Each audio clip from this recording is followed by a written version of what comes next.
Hola a todos y a todas, bienvenidos a esta videoclase de Introducción a la Economía 2. En esta ocasión vamos a conversar sobre las finanzas públicas. Este es un tema muy importante para poder comprender muchos aspectos que son relevantes en la sociedad salvadoreña, y para abordarlo vamos a tener los siguientes puntos. Vamos a hablar un poco sobre la definición de las finanzas públicas. Vamos también a interiorizar acerca de la política presupuestaria y la política fiscal, que van de la mano, tienen una relación estrecha, aunque son distintas. Vamos a poder profundizar un poco en ese tema, sobre los ingresos públicos, sobre el gasto público y sobre el balance fiscal, ¿no? Es decir, la combinación de ambos rubros dentro de las finanzas públicas, y finalmente cómo eso también genera un impacto dentro del endeudamiento. Entonces, esta es la agenda que tenemos para esta clase, y vamos a tratar de ir profundizando en algunos conceptos y en algún análisis para que puedan comprender a profundidad las principales problemáticas de estos temas. Primeramente vamos a empezar conversando sobre la definición de las finanzas públicas. Cuando se habla de finanzas públicas, se habla primeramente de qué instrumentos se tienen para poder alcanzar los objetivos del Estado. Porque cuando se habla de finanzas públicas intervienen los tres órganos del Estado, tanto la Corte Suprema de Justicia, como la Asamblea Legislativa, como el órgano ejecutivo. Cada uno tiene sus facultades y sus instrumentos para alcanzar los propósitos. Entonces, lo fundamental es primero entender de que cada órgano, cada función del Estado tiene un propósito y tiene instrumentos con los cuales alcanza esos objetivos. Pero esos instrumentos y esos objetivos también se ven limitados por las distintas necesidades de la sociedad. Entonces, ahí es donde viene la segunda parte, que tiene que ver con la priorización de las necesidades de la sociedad. Porque las necesidades de las sociedades son muchas, múltiples, y la posibilidad de poder empujar determinados objetivos se ve también restringida por el tercer punto, que tiene que ver con los recursos necesarios que sostienen el accionar del Estado, es decir, cómo se financia esa priorización de necesidades y los instrumentos que tiene cada uno de los órganos del Estado para poder hacer política pública, para poder responder a las necesidades de la sociedad. Entonces, como ustedes sabrán, los recursos son limitados y las necesidades de las sociedades son muy amplias e ilimitadas. Entonces, cuando se habla de finanzas públicas, se habla de qué instrumentos se disponen, en qué objetivos se priorizan y qué recursos disponemos para poder organizar las finanzas públicas de una sociedad. Entonces, se tiene que el Estado dispone de una política fiscal. De hecho, pues en la política económica hay distintos tipos de política. La política fiscal es uno de los tipos de política de los que dispone el Estado. De hecho, El Salvador ya no tiene política monetaria, solamente dispone de la política fiscal. Y la política fiscal en las condiciones salvadoreñas adquiere una relevancia fundamental en el sentido que es la única herramienta que se tiene para poder influir en la sociedad y en la economía. Entonces, ¿qué aspectos tiene el Estado para poder diseñar la política fiscal? Cuando hablamos de política fiscal hablamos de los ingresos, de los impuestos o de los ingresos tributarios, y también hay no tributarios en esos, que diseñan las leyes para poder establecer un proceso redistributivo de todo el aparato productivo y de toda la articulación del sistema económico. Decir que los impuestos es la manera en la que se financia el Estado, pero desde el punto de vista de los objetivos y de las misiones que el Estado cumple, el impuesto se convierte en una manera de redistribuir los ingresos de unos sectores a otros. Es decir, que de una porción de los ingresos de las empresas y de las familias, el Estado puede nutrirse y puede hacer que las instituciones funcionen. Y con esos ingresos, el Estado puede diseñar políticas públicas para poder influir en la sociedad y en la economía. Entonces, no son ingresos solamente para el funcionamiento, sino son ingresos que permiten transformar la sociedad.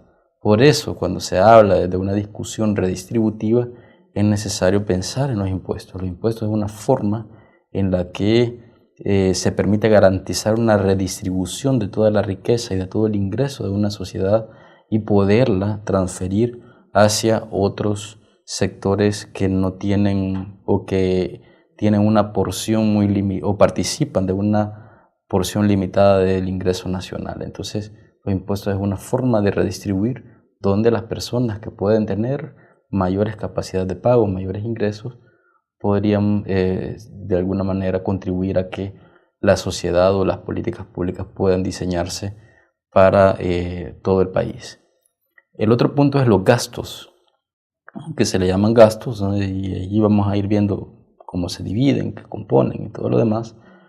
Pero el gasto es la forma en la que el Estado puede de alguna manera influir en la sociedad, influir en aquellos, en el aparato productivo, influir en la economía, influir en las personas que necesitan de las políticas públicas. De alguna manera el gasto es la manera en la que el Estado interviene, es donde aplica la política fiscal. También dentro de la política fiscal están los incentivos fiscales, que son aquellas exenciones o aquella manera de estimular determinado tipo de actividad productiva con el propósito de poderla dinamizar o porque se considera representativa para la sociedad, ya sea porque puede generar empleo, porque puede de alguna manera traer inversión extranjera directa o porque o porque el Estado simplemente tiene algún interés específico en poder potenciar ese tipo de actividades.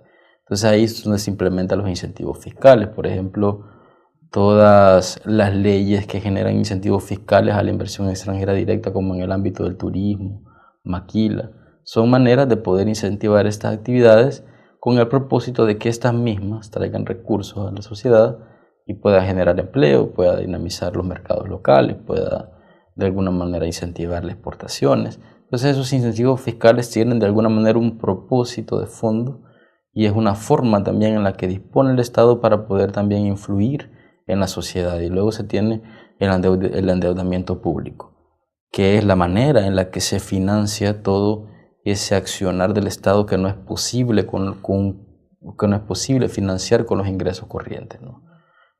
Como ustedes sabrán, las familias se endeudan para poder ya sea consumir más ahora y sacrificar con su consumo futuro, o para poder hacer una inversión, para comprar una casa, para comprar un carro. De igual forma, las empresas también se endeudan para, por ejemplo, poner una nueva planta de producción, para comprar nueva maquinaria de punta, para importar tecnología, para abrir una nueva sala de venta.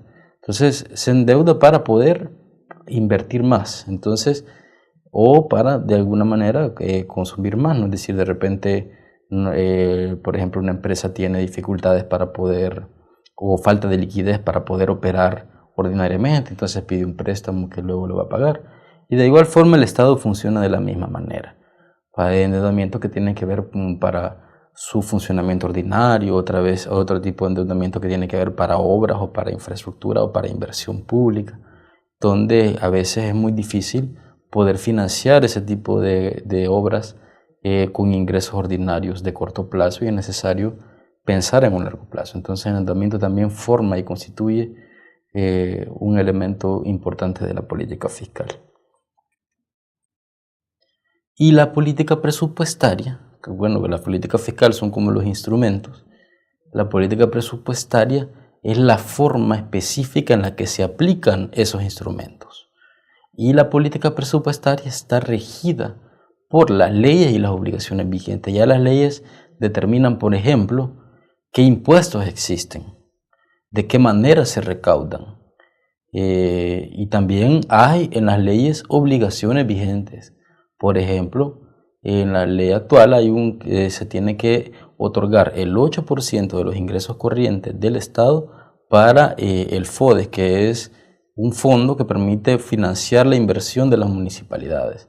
También otra de las obligaciones que existe en la ley actualmente es que hay que darle el 6% de los ingresos corrientes netos cada año a la Corte Suprema de Justicia, por ejemplo. Entonces, esas y otras obligaciones que la ley ya estipula, entonces se plasman dentro de la política presupuestaria, porque cada año deben de contemplarse esas obligaciones y también deben de considerarse los ingresos vigentes ante la legislación vigente.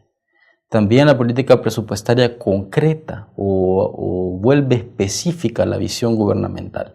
Aquí es donde se concatena la visión de desarrollo que tiene un gobierno, por ejemplo, o también se concatena las prioridades nacionales a las cuales el gobierno hace énfasis. Entonces, en la política presupuestaria también se logra dimensionar cuáles son los énfasis o las prioridades que un determinado gobierno en curso va a ejercer para la sociedad. Por ejemplo, en la actual visión gubernamental le han llamado El Salvador educado y seguro. Eso ya le da unas prioridades nacionales orientadas hacia la educación, hacia la seguridad, hacia la salud. Entonces, esas prioridades también se materializan dentro de las prioridades presupuestarias. Entonces, la política presupuestaria también integra esa visión o esa perspectiva que tiene un gobierno en curso. El tercer punto tiene que ver con las perspectivas económicas. La política presupuestaria también tiene que establecer una proyección de ingresos y de gastos de acuerdo a las perspectivas económicas del país. Y en este ámbito se combina junto con el Banco Central de Reserva para analizar cuál es la dinámica que se prevé de la actividad económica para el año próximo y de esa forma estimar cuáles son los ingresos esperados. Y una vez establecidos los ingresos esperados, también se discute sobre las obligaciones que van a poder cubrir esos ingresos esperados. Y finalmente, habiendo definido las obligaciones, los ingresos esperados, se define el endeudamiento necesario para cubrir lo que no fue posible cubrir con los ingresos esperados. Entonces ahí está la política de endeudamiento y se ve y se analiza en qué rubros se van a necesitar financiar con deuda porque los ingresos no han sido suficientes, ya sea obras de inversión, ya sea complementar un aspecto fundamental del presupuesto o una obligación que podría considerarse prioritaria pero que los ingresos no alcanzan para poder cubrir.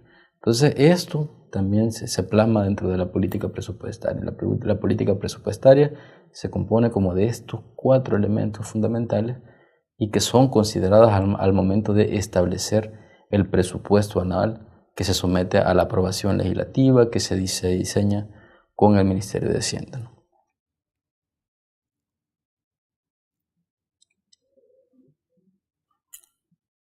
Por ejemplo, dentro de la legislación nacional existe que el Ministerio tiene la facultad de elaborar el presupuesto de ingresos y egresos y presentarlo a la Asamblea Legislativa.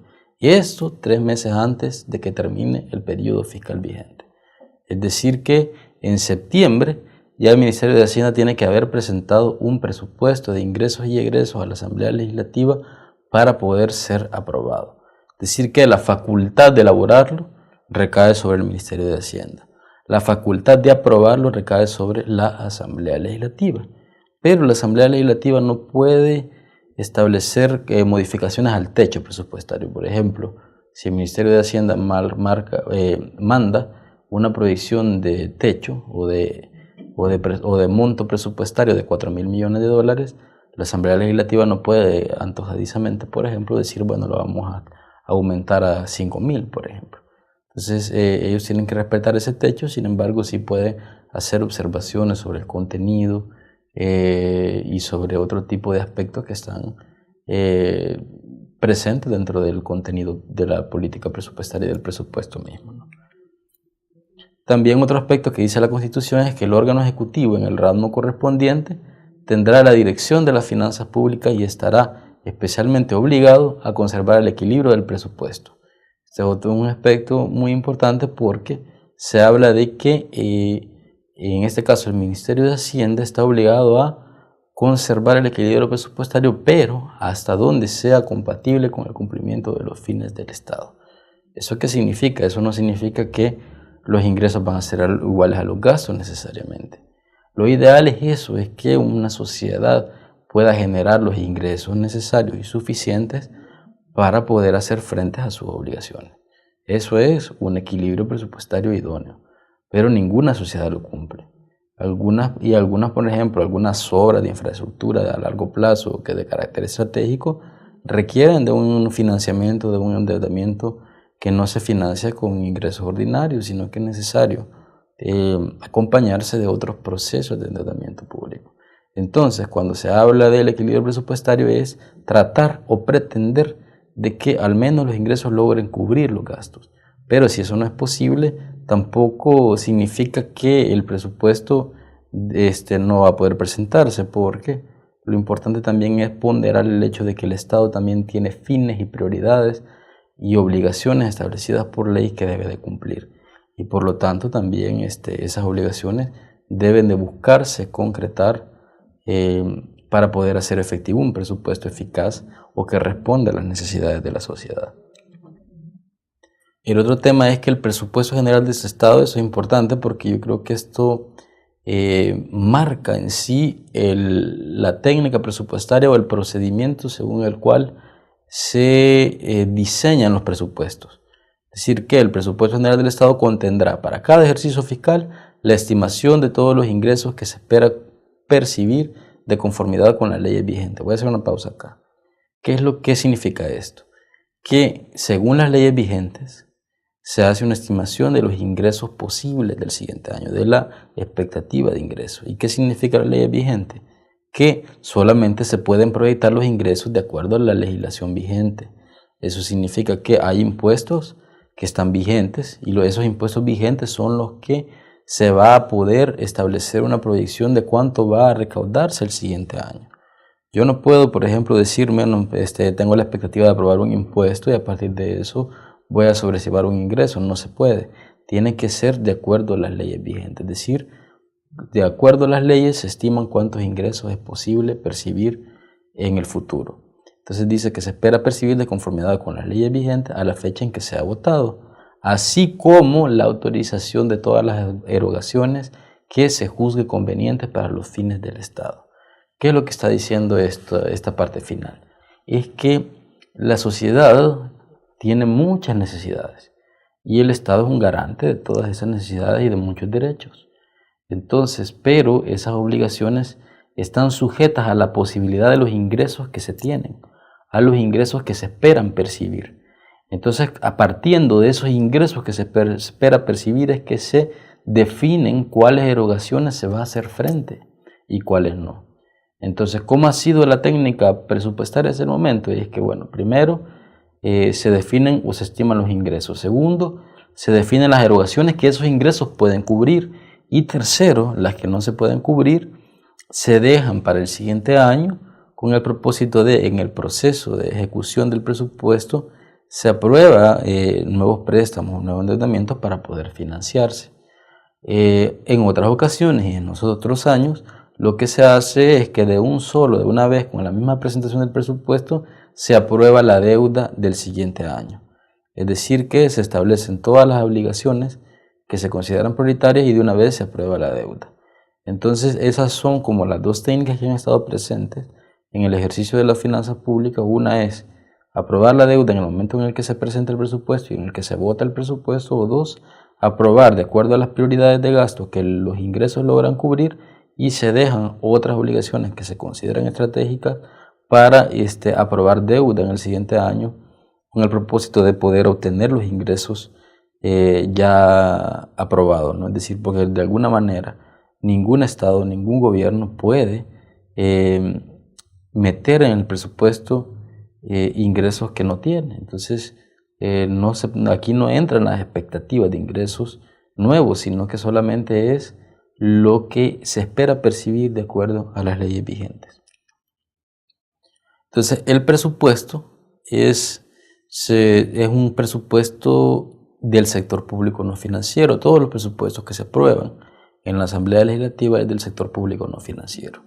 ¿Y eso qué significa? Que incluye el presupuesto del gobierno general y el presupuesto de las empresas públicas no financieras.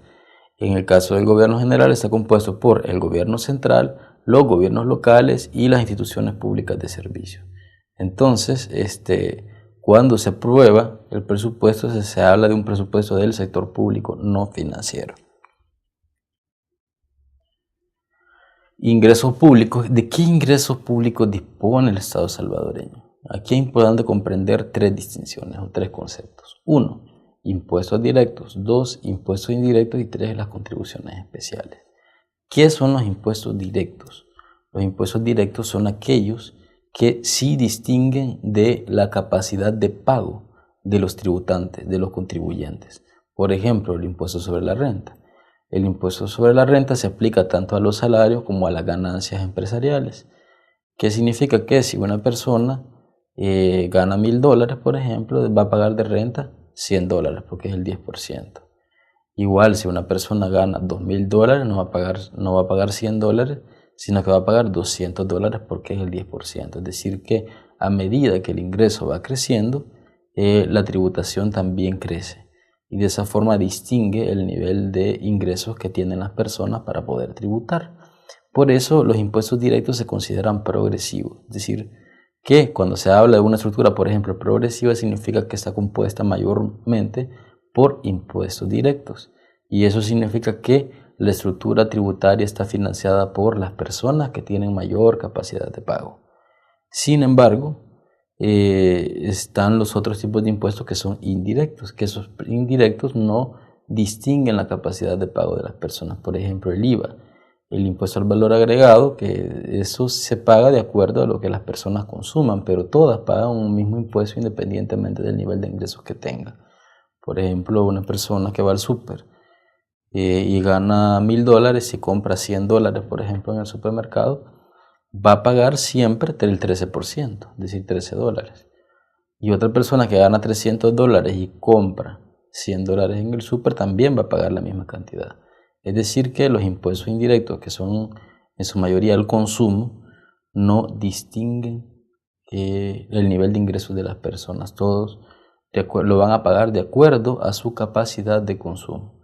Entonces, digamos que el indirecto mide la capacidad de consumo, que es una medida también de riqueza, en el sentido de que las personas que tienen mayor capacidad de consumo van a consumir más y por lo tanto pagan más el impuesto. Entonces, digamos que desde esa perspectiva un impuesto indirecto no distingue la capacidad de pago, pero sí distingue la capacidad de consumo. Y el impuesto directo que sí distingue la capacidad de pago. Cuando se habla de una estructura que es regresiva, se dice que está compuesta en su mayoría por impuestos indirectos. Por ejemplo, y lo vamos a ver más adelante, pero la estructura salvadoreña es una estructura regresiva, una estructura impositiva regresiva, porque está compuesto mayormente por impuestos indirectos. Y están las otras, que son las contribuciones especiales, que las contribuciones especiales también son impuestos, pero tienen una característica fundamental, y es que ya tienen un propósito definido, que tienen un destino definido por ley. Por ejemplo, los impuestos indirectos que se recargan del IVA o de los impuestos al consumo diferenciado, o en el caso de la renta, no hay un destino específico. Esos van a un fondo que se llama Fondo General, y de ese Fondo General se establecen las obligaciones del Estado y de ahí se financian distintas obligaciones. Algunas más flexibles que otras, pero digamos que ese fondo no tiene un destino específico. En cambio, las contribuciones especiales sí. Por ejemplo, la contribución a la seguridad pública tiene el único destino posible es la seguridad. También, por ejemplo, la contribución especial a los grandes contribuyentes, que es un impuesto que se aprobó de igual forma con el de la seguridad pública, pero en este caso a los grandes contribuyentes los pagan las personas, los empresarios que tienen ganancias arriba de los $500,000. Entonces, esa contribución especial, por ejemplo, también tiene un destino definido, que también es la seguridad pública. Entonces, cuando se habla de contribuciones especiales, pensemos en que tienen ya un destino específico. Por ejemplo, el FOVIAL, que es una contribución destinada, por ejemplo, para la reparación de la infraestructura vial. Entonces, no puede destinarse para otro propósito distinto de la reparación de la infraestructura vial. Entonces, una contribución especial ya tiene un destino definido por ley y no puede orientarse a ningún otro propósito que el que ya se definió. Esta es una gráfica que lo que nos muestra es la estructura tributaria de El Salvador. Y tiene una gráfica mostrada desde el año 1993 al 2014.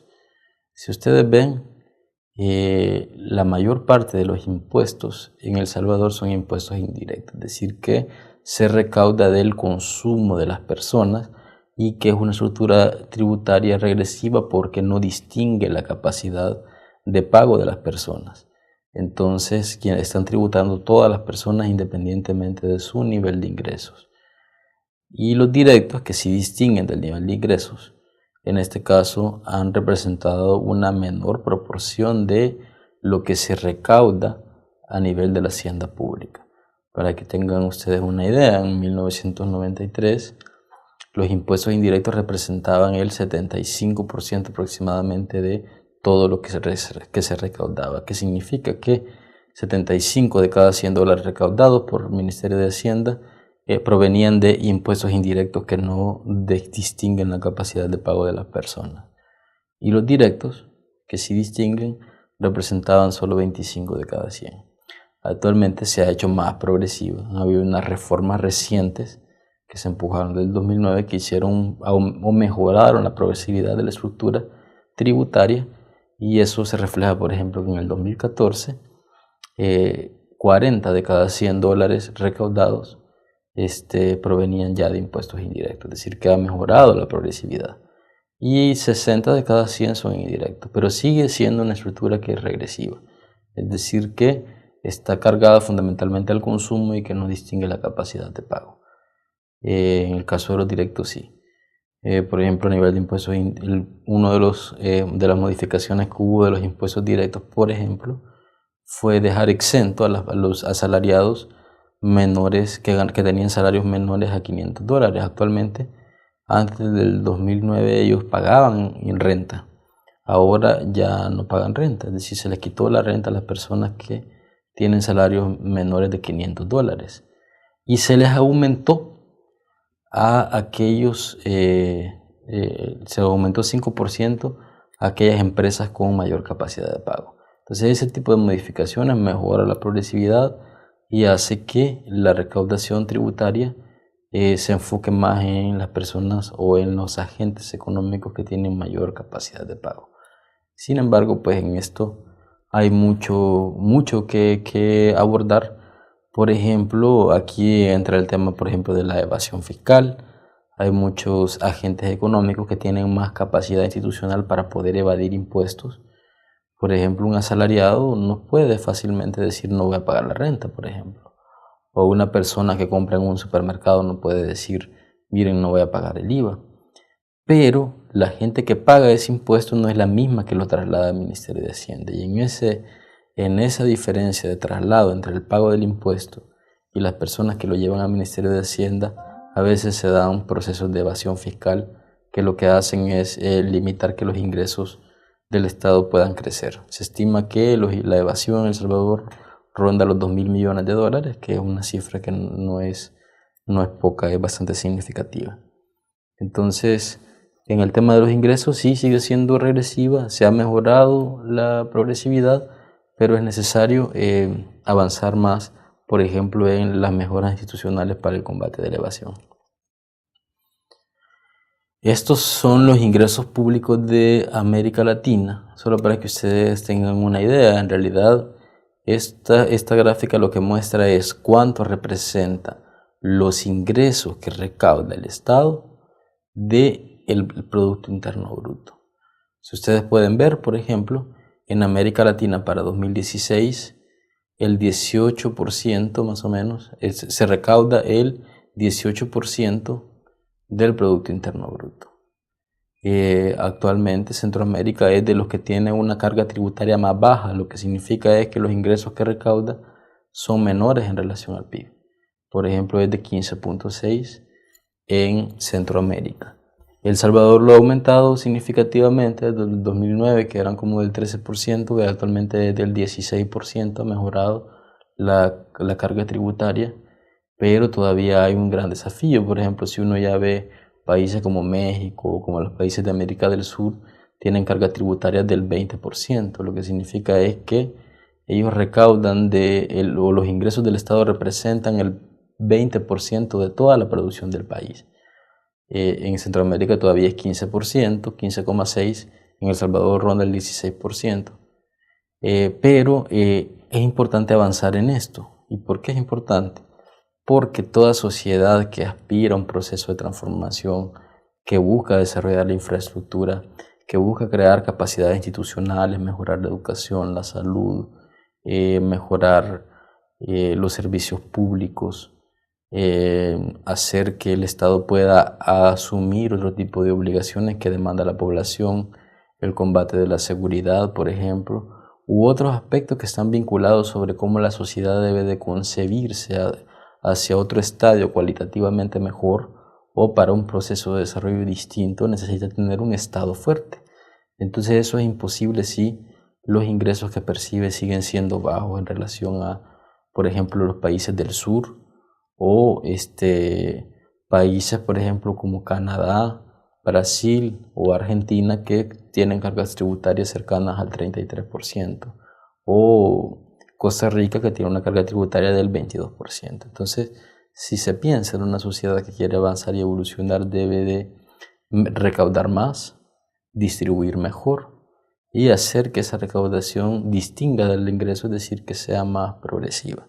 Esa es una de las aspiraciones y apuestas que se tienen para poder mejorar el entorno social, económico del país.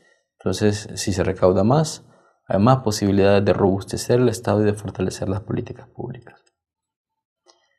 El gasto público, ¿cómo se compone el gasto? Yo quisiera aquí hacer una profundización en el tema del gasto en el siguiente sentido. Vamos a ver.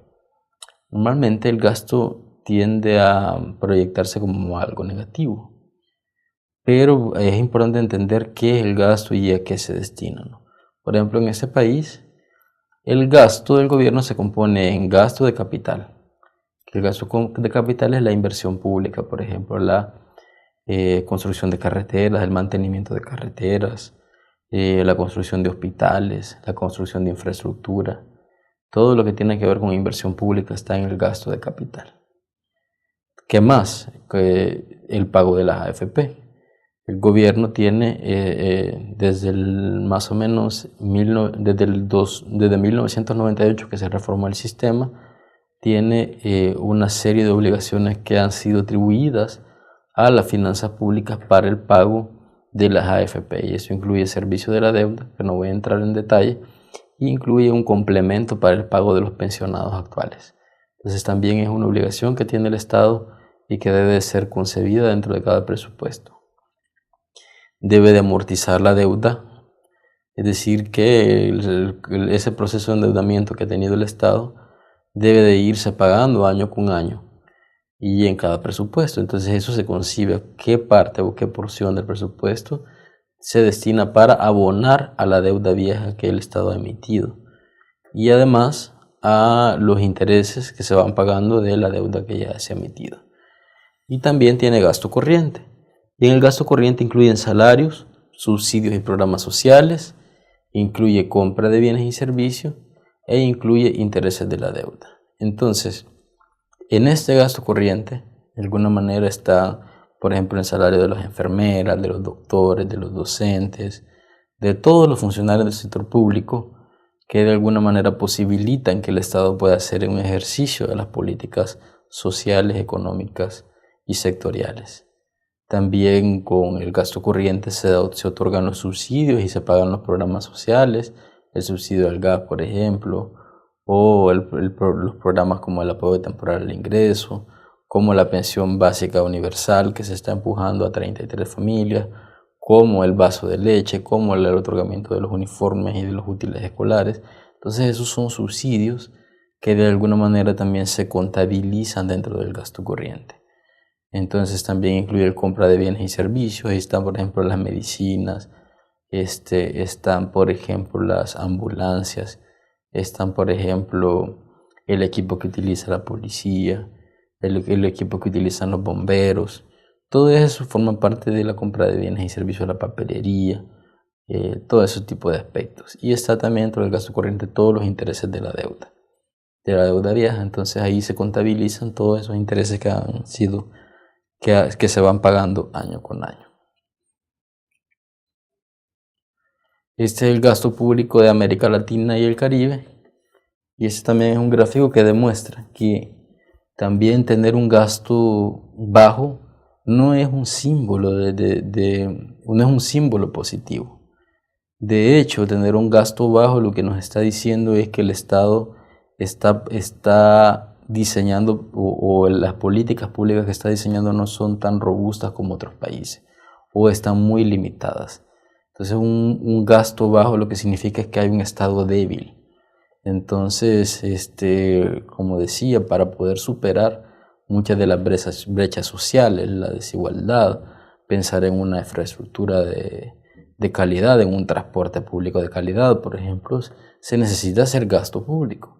Entonces, vemos que América Latina para el 2016 tiene un gasto público como proporción del producto de todo el país del 21.4%. Centroamérica más o menos es en promedio 17.6%. Es decir, que es mucho menor al gasto que representa, que tiene, por ejemplo, México, que tiene el Caribe, que tiene América del Sur. Y es un signo de debilidad en el sentido que está mostrando que tenemos estados muy débiles. De hecho, dentro de estos países, por ejemplo, El Salvador es el segundo país de Centroamérica con el gasto público como proporción del producto más bajo de todo Centroamérica. Y no es una buena señal, como decía. Lo ideal es que haya un gasto considerable y sobre todo también es un buen signo que la porción de ese gasto sea gasto de capital. Ahí ustedes por ejemplo pueden ver que en América Latina más o menos en el 2016 de ese 21.4%, 3.7% era gasto de capital. En el caso de Centroamérica, pues en el tema de gasto de capital no estamos tan mal, andamos más o menos como en el promedio latinoamericano y en el promedio de América Latina. Pero en lo que respecta a gasto corriente, sí, digamos, tenemos una proporción del producto muy baja.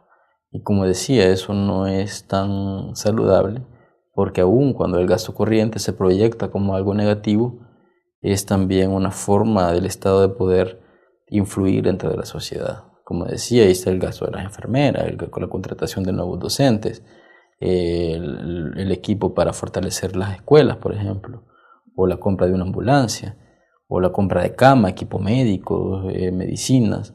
Todo ese tipo de aspectos entra dentro del gasto corriente. Entonces, tener un bajo gasto corriente no es un símbolo necesariamente positivo. Ahora, lo que sí se debe de buscar es que el gasto o el crecimiento del gasto no sea desmesurado, o al menos sea eficiente para alcanzar los propósitos que percibe el Estado y los que la sociedad demanda, y que ese gasto no crezca desmesuradamente, sino que vaya acorde a la capacidad de pago del Estado. Eso significa que vaya más o menos evolucionando en relación a la capacidad recaudativa o a los ingresos o a los impuestos que recaude el Estado.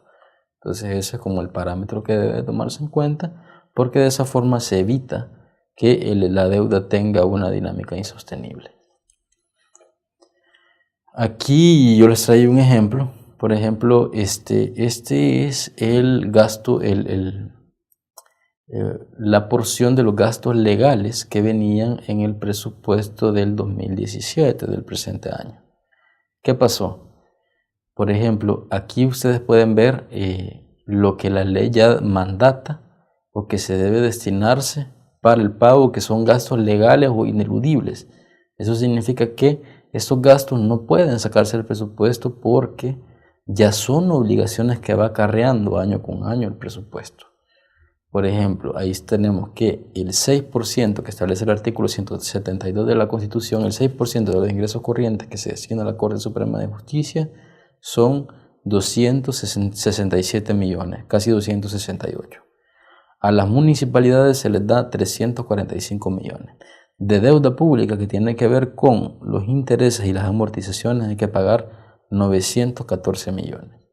De remuneraciones, que incluye los escalafones, que incluye salarios de los docentes, que incluye todo lo que se paga de salarios en educación, que incluye los policías, que incluye salud, todos esos salarios que se pagan en esos rubros suman 1.785 millones.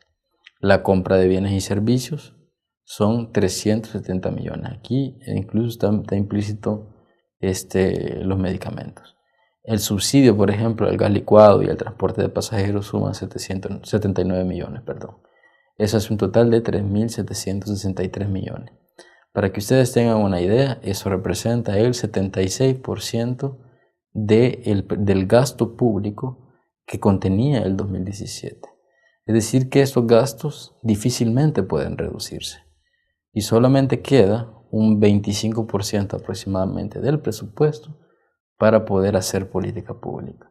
Y que en ese 25% ya hay otros rubros como inversión pública, otros rubros que son estratégicos y necesarios y que no pueden eludirse en cada presupuesto. Esto es para mostrarle un poco también que la rigidez presupuestaria ya es algo que define las leyes vigentes. Es decir, que tenemos presupuestos muy rígidos o que difícilmente pueden flexibilizarse y que de alguna manera ya tienen muchos gastos predeterminados para considerarse año con año. Entonces, cuando se dice, por ejemplo, miren que hay que bajar el gasto en tantos millones, pues no es una cosa tan sencilla porque ya hay obligaciones de ley y obligaciones financieras del Estado que ya deben de contemplarse año con año. La posibilidad de hacer política pública en el Estado casi que se concentra en aproximadamente como el 20% del presupuesto público anual.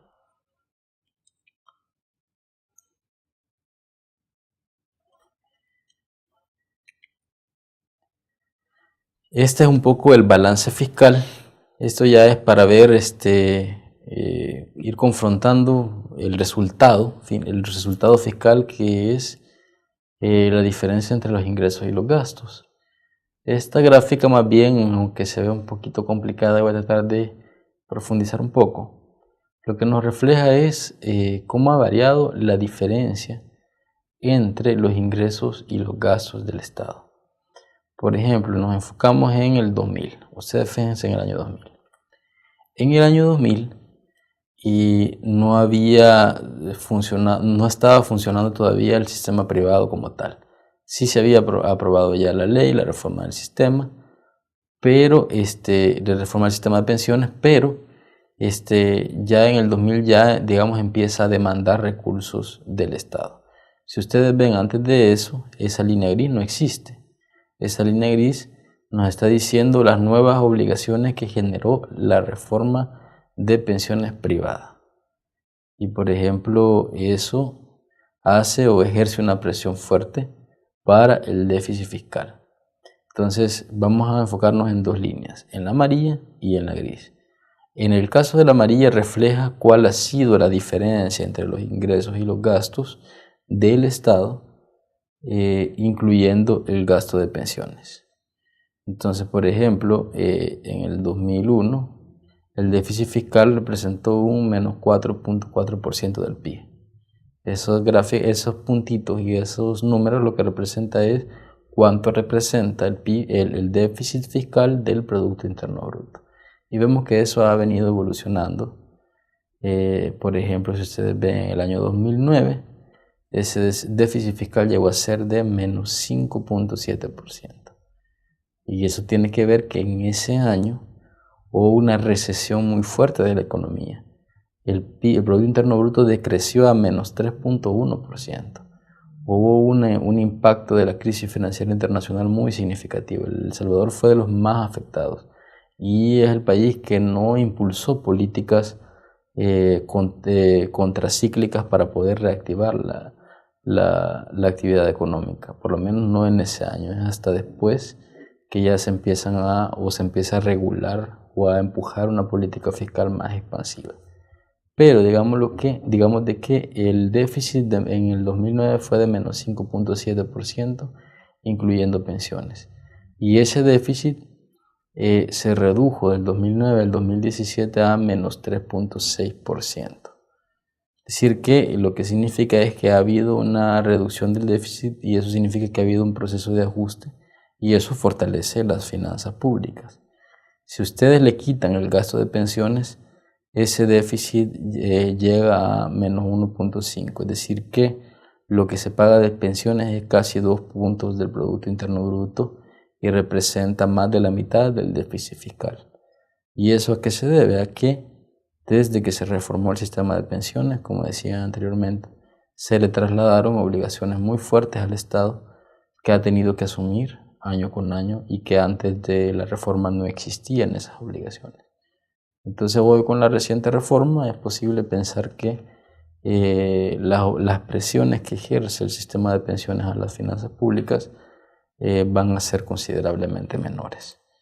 Entonces digamos que desde el punto de vista del balance fiscal siempre hemos tenido un déficit fiscal fuerte y eso tiene que ver con que el Estado aún recauda poco y tampoco ha habido una política de ralentización del gasto que tiene que ver con de ralentización y de darle un enfoque contracíclico. ¿Y eso qué significa? Que ir flexibilizando cuando hay más ingresos es de ahorrar más y cuando hay menos ingresos es de gastar más. Pues eso le da un sentido de previsión a la política fiscal, pero no ha existido desde el momento la posibilidad de darle ese enfoque. Sin embargo, aunque el déficit fiscal se ha reducido significativamente desde el 2009, aún hace falta muchos esfuerzos por irlo llegando por lo menos a ser cercano a cero. Ahorita sin pensiones llega a menos 1.5. Con la reforma es posible que haya una mejora significativa, pero aún quedan muchos desafíos en el tema del balance fiscal. En el tema de deuda, por ejemplo, que ya tiene que ver con cómo se financia ese déficit. Si ustedes pueden ver, también la gráfica es un poquito complicada, pero vamos a tratar de profundizar un poco. Es decir, nos vamos a enfocar, por ejemplo, en la línea anaranjada. La línea anaranjada es la deuda pública del Estado sin el efecto de las pensiones. Entonces, como ustedes pueden ver, la dinámica de la deuda pública ha tenido un comportamiento errático, pero podríamos decir que desde el 2011 ustedes pueden ver una pendiente casi constante. Eso que significa que ha habido una tendencia hacia estabilizar el proceso de endeudamiento sin las pensiones. Pero al agregar el proceso de endeudamiento con las pensiones, que ya es la línea verde, ustedes pueden ver de que eso sí ha generado una presión fuerte para que la dinámica de endeudamiento sea considerablemente mayor. De hecho, en el 2017 se considera que la tercera parte de la deuda del país es debido a la deuda de pensiones, que tiene que ver con las obligaciones que se le generaron al Estado con la reforma del sistema privado. Ustedes pueden ver que por eso esa línea verde empieza a crecer desde el año 2001, que es cuando ya el sistema de pensiones privado empieza a demandar obligaciones del Estado, o el sistema de pensiones empieza a demandar erogaciones del Estado. Entonces, esa línea verde, digamos, que refleja ese proceso de endeudamiento. Y en conclusión podría decirse que la deuda pública salvadoreña sin las pensiones se ha mantenido más o menos estable, se ha logrado reducir su tendencia al endeudamiento y se ha estabilizado su proceso de crecimiento. Ese es un aspecto positivo. De hecho podríamos decir que desde el 2012 casi que la deuda ha crecido a los ritmos del crecimiento del PIB, y eso es bueno, eso es algo positivo, porque nos dice que, bueno, si bien ha existido una emisión de deuda o ha habido una necesidad de financiar el déficit fiscal, pero ese financiamiento ha estado acorde a la capacidad de crecimiento de la economía, sin pensiones. Pero al agregar las pensiones ya es otra historia, y esperamos también que con la reforma reciente esa misma pendiente logre también tender a estabilizarse, o al menos que logre parar ese proceso desmesurado de crecimiento de la deuda previsional del país. Esto es para que veamos la deuda pública en América Latina. Aquí es la deuda sin pensiones, porque es que eso es algo que quiero recalcar. Es decir, normalmente las deudas de pensiones no se contabilizan en la deuda. Eso normalmente se considera en los sistemas de pensiones aparte de la deuda. Entonces muchos de estos países tienen deuda de pensiones incluso mucho mayor que la de El Salvador, pero no la contabilizan ahí, no la meten ahí. Entonces aquí cuando se habla y cuando la CEPAL, porque esa es una gráfica de la CEPAL, compara las deudas, es en base a el resultado del gobierno, lo que el gobierno sí puede influir, y apartan el sistema de pensiones. Entonces esa posición de El Salvador la van a ver es una deuda sin pensiones. Entonces ustedes pueden ver que el primer lugar de la deuda pública de América Latina lo ocupa Brasil, que es de 71% del Producto Interno Bruto. Luego sigue Argentina con 58%, después Honduras, después Uruguay, después Colombia y después Costa Rica. Después viene El Salvador. Ustedes pueden ver que el promedio de América Latina es del 30%. Es decir que El Salvador se encuentra 14 puntos por arriba del promedio. Y bueno, y ahí van viendo cómo los distintos países pues tienen su deuda en relación al PIB. ¿Es alta o es baja la deuda de El Salvador? Pues en realidad no está bajo los niveles de intolerancia, se encuentra en un nivel de endeudamiento saludable, excluyendo las pensiones, pero lo importante ver es no solamente el peso de la deuda sobre el PIB, sino también la dinámica de endeudamiento y el proceso de endeudamiento. Y como veíamos en la gráfica anterior, hay muchos argumentos, mucha evidencia que sostiene que el proceso de endeudamiento se ha logrado estabilizar significativamente, que las presiones fundamentalmente a esa insostenibilidad provenían del sistema de pensiones, pero ahora se ha logrado con la anterior reforma por lo menos disminuir ese impacto que era creciente y era desmesurado en el endeudamiento público del país. Aquí nos quedaríamos. Esta es una mirada de las finanzas públicas. Esperamos pues que luego les haya servido para tener un panorama tanto de cómo se comporta como de cómo las variables principales que caracterizan las finanzas públicas han tenido una evolución en el país, y pueden con sus tutores poder profundizar más en los detalles. Entendemos que algunas de esas gráficas podrían tornarse un poquitito complejas, pero ellos pueden profundizar mejor en esa explicación. Por lo demás, pues agradezco la atención y aquí nos quedaríamos en esta clase.